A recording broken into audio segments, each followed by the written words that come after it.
thought I'd hop on here before the new year and just give a little spiel about goal setting and the rush to plan for 2026. My first piece of advice is going to be to slow down. Yep, slow yourself down. Because Rome was not built in a day, and you cannot accomplish all 20 things that you set out to do on January 1st. Not saying you absolutely can't. You absolutely can. But is it going to be realistic to keep up for the long term? I understand why. There's a bunch of things that I want to complete for 2026, but I know I cannot do all of them starting day one. So what did I do? I started with 3 things and essentially picked a category that I felt I needed to do the most growth on. I'll go over like the details of what those were a little bit later. I would say number 1 is start with momentum. So I did not start things January 1st.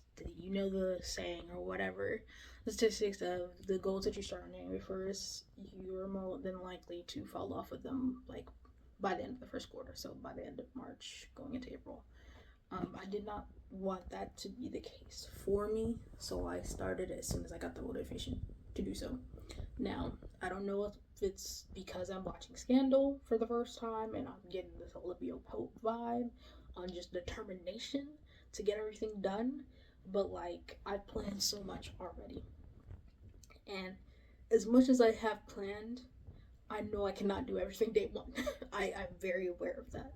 So I've kept it very realistic with myself. And as I mentioned, I narrowed it down to 3 things. 3 that I want to accomplish that are going to be parts of my new daily routine. I have like a list of like 10 things that I want to do every day in my daily routine.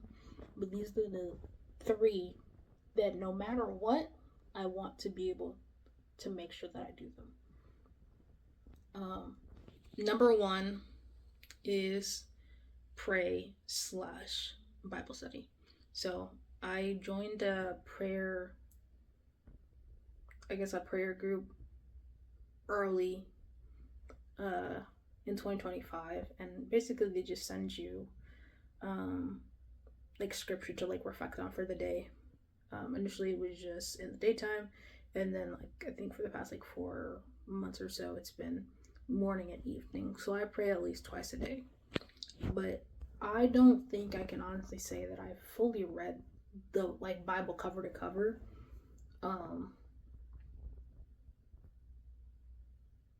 In a way that like I feel comfortable with. Like I've read the Bible out of order. I've been going to church for years and years and years. But I have never just like sat down and read the Bible cover to cover. And that's something I honestly wanted to do last year with others, but it's something that I kind of reclaimed. I'm going to be doing that for myself now, because I don't want to wait for other people to do the things that like are going to bring me joy, that are part of my goals kind of thing. Yes, it's part of my goals to be able to like do Bible study and stuff with like friends, partner, whatever the case may be. But I realized that sometimes like your timing and other people's time is not always going to work out. So doing a Bible study and doing like a reading plan or whatever to get through the entire Bible, all 365 days. I'll share the reading plan on my socials. If you would like to participate in that, I'll post like weekly, like on Sunday or whatever, what the readings are for each day of the week, starting from January 1st, because that's where it starts. Not required to do it, just sharing it if you would like to do so with me. I know that people can find community in that, so I'm just offering that community if you would like to do that, or if it's something you haven't done before. Hey, at the end of the day, Bible's a book. You can say you read a book outside any other books or whatever else that you can read on daily basis.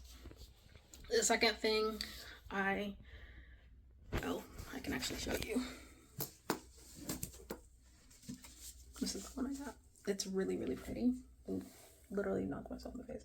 But it's KJV, King James Version. It's a 1 minute study Bible. They have a bunch of like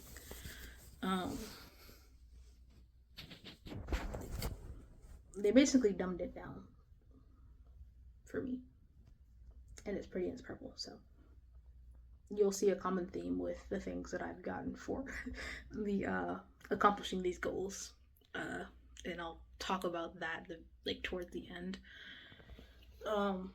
But getting things that actually are aesthetically pleasing honestly do help you get to where you can accomplish your goals. So getting a nice, and honestly I'm not even gonna say the price of this Bible, but it's nice and thick, but it's pretty and it's purple. Like, this is my favorite color and it has flowers on it, so like that's my vibe. I know that I'm going to want to pick that up every single day, right?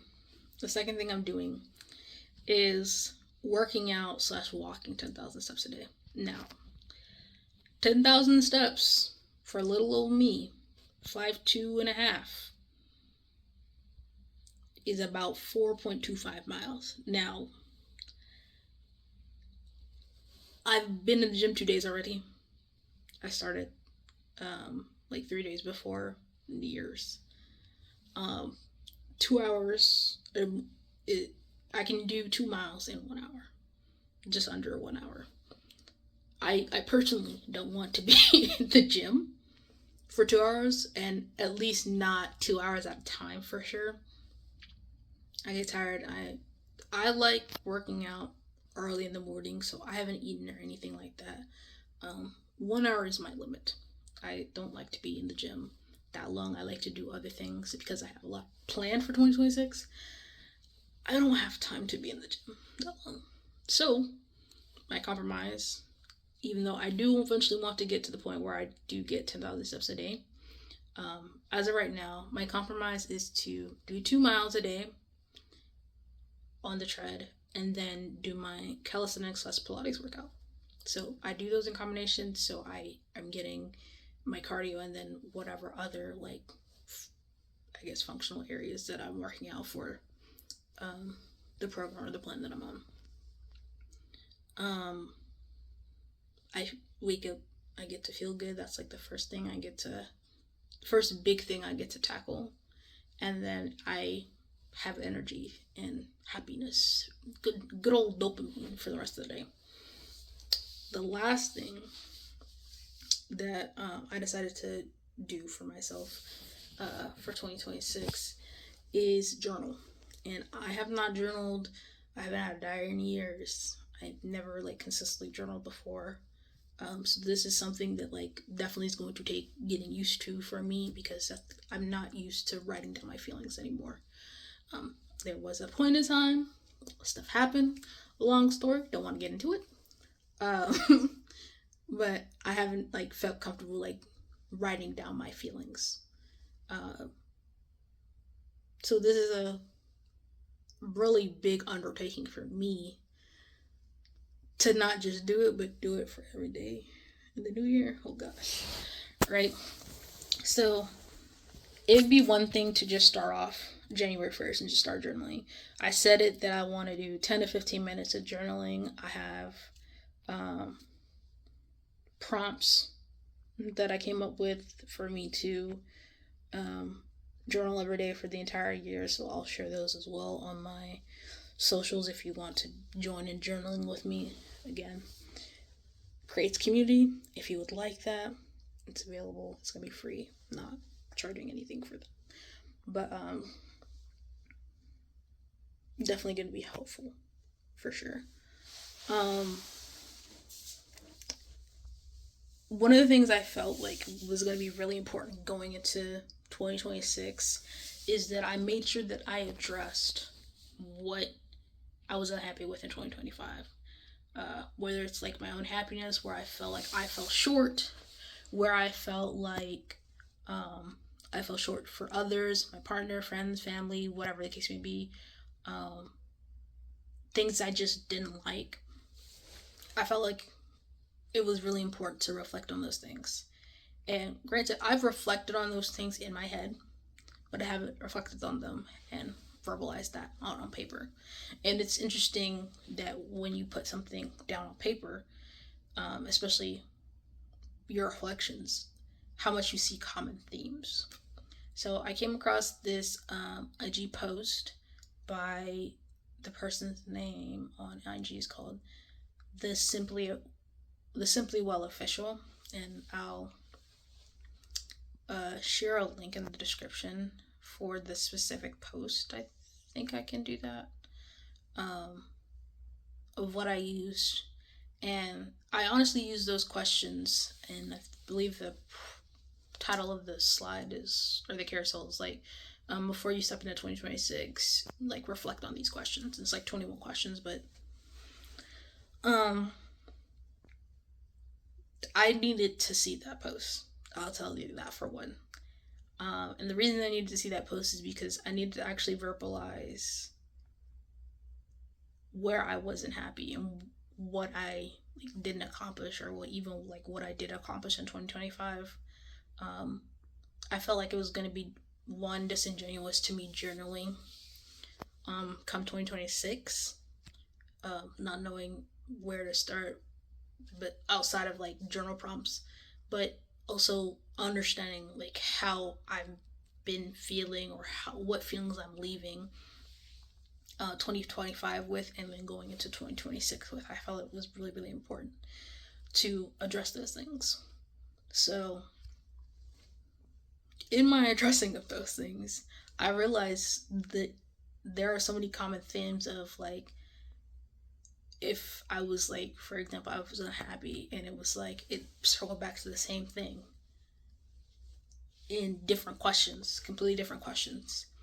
But for me, that points to, there's a problem here, I need to fix it. And a big aspect of needing to fix stuff is I've realized, especially in December, I've been doing a lot of reflecting throughout this year in December, like starting from the beginning, is that there is so much healing that I need to still do. And a lot of the healing requires me to forgive people, even though I don't want to say I'm so angry, but I'm still not like okay with what's happened, kind of thing. So it's kind of like coming to terms with that and being able to forgive and not forget. That's been like my biggest thing. And then how much I kind of like neglected self in 2025. I feel like I neglected self a lot. There was a lot of things that I really, really wanted to do, and I just didn't do them because someone wasn't doing them with me. And I don't want to go into 2026 doing that. I kind of want to participate. I kind of want to experience adventure, even if that means I'm doing that, whatever it is, alone. I'm willing to take the steps to just do it alone if that's what it is, because it made me upset at the moment, but it kind of like chipped away at the happiness I had for like happiness, or like the enthusiasm I had for like going to an event, going to a conference, etc. And I don't want to continue with that, because that will breed resentment for whoever is involved with whatever it was. And I don't want to breed resentment towards anybody. I'd like to continue to have no beef, unless it's in my tacos, you know. I just genuinely want to go into 2026 prioritizing making myself happy in a healthy way and healing. So in terms of planning your 2026, right? I said pick 3 things. I would also say those 3 things don't have to be in the same category, but understand what categories they fall under. So, excuse me.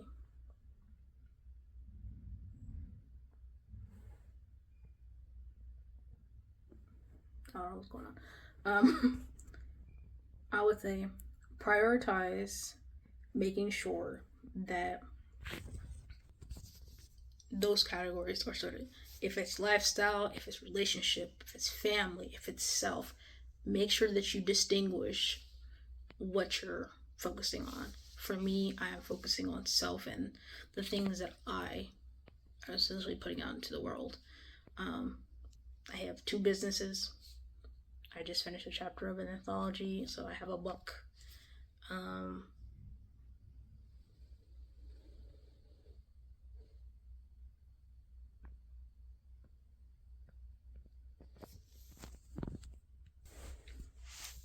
I'll share more about the book and stuff later, but I generally put a lot of my stuff that made me happier, had to do with me. I put a lot of that on the back burner. And God willing, I would like to be able to move forward and actually pursue these things. I'm relaunching my skincare brand. I'm hoping to re-hiatus myself from my podcast and finish it. I've decided that I only want to do 3 seasons of an Apo A day unless something says otherwise, but I want to do that, have my like workbooks that go with it. Realistically, if plans had gone as they were supposed to, that an Apo A day would already be finished. It was going to be a 3-year project. I'm coming out with workbooks to go alongside the podcast, so that is like a long-term longevity thing that will go with it. So you can stay tuned for that. But just certain things of like neglecting my personal like passion projects have led to me not being able to finish or really pour into the things that I want to. And it's gotten to the point where like I can't do that anymore. Like I physically cannot do that anymore. I've already feeling the unhappiness, and the unhappiness is really like I'm still happy, but it's just like it comes off of like I'll be like short in temper and stuff like that, and I'm not typically like that. I don't want to be short on temper, or just grouchy, or just easily annoyed. I don't want that to be a thing, but I know that's a side effect of not being able to accomplish my goals. And I want to make sure that I don't continue to have that be a thing. So I've been trying to do like 7 questions a day, but there's like 20 questions really, because one of them kind of repeats. But this is my journal. I don't like pink, but to an extent. I don't like pink to an extent. Love suckers, but the flowers got me on this, so that is my common theme. I do love flowers. My phone case has flowers on it and everything. The best way for me to move forward into 2026, and the best way I'll tell you that I'll end with, is pick your 3 things, make sure you know their categories, and honestly make sure that you reflect, because even with this, like I'm going to a vision board party, and like I know people do vision boards, prayer boards, whatever you do is fine, but honestly being able to reflect on those questions makes it so that it's easier for you to decide what exactly you want to put on that vision board. Because if you see a common theme, it may be that like if you keep spending all your money, it's going to be hard to be going on vacations and doing a lot of travel now. So you probably need to like get better with managing your finances, do budgeting, whatever the case may be. But you need to do something so that you can accomplish what you want to do in 2026. And I'll leave with that. Thank you guys so much for watching. And I wish you a happy new year. Bye.